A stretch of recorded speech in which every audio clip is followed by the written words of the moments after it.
You can get into a property with zero out of pocket? Yes, and it's called the stack method. The important part to consider with these type of acquisition strategies is that the seller must have equity in the asset. But the seller has to agree to carry back a portion of that equity that they have on the asset. This acquisition strategy has a two-part closing process. On the first transaction or the first part of this acquisition strategy, you will have a traditional purchase of an asset where you'll have a primary lender and then the down payment to support the remainder that the primary lender isn't going to support.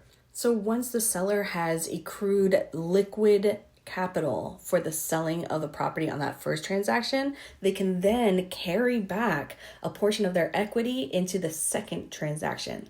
Let's go. And on the second transaction or part of this acquisition strategy is the recording of all the security documents for that carryback amount the seller has agreed to with the buyer on, and then the disbursement of funds occur. So who gets these funds when the disbursement of funds occur? If you had a transactional funder support with a down payment on the first transaction, the transactional funder will receive the amount that they put in plus their fee. So we want to make sure the seller carryback amount is greater than the down payment that the transactional funder is supporting with. And if you didn't want to come out of pocket for any of the closing costs or fees associated to either two of the transactions that are occurring with the strategy, then you can also factor in those numbers with the seller carryback note to reimburse the amount to the transactional funder to support those costs, or you, if you're coming out of pocket and then want to be reimbursed for that amount. Now, this is a complex strategy. It isn't an easy feat, but if you have the right team players in place to support you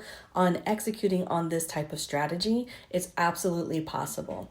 If you're looking to kind of crunch numbers and see if it is even possible to do on your next opportunity, go to my link in my bio. I have a stack method calculator for free for you to utilize so you can see whether your next opportunity fits the criteria in order to come out of pocket with zero on these transactions.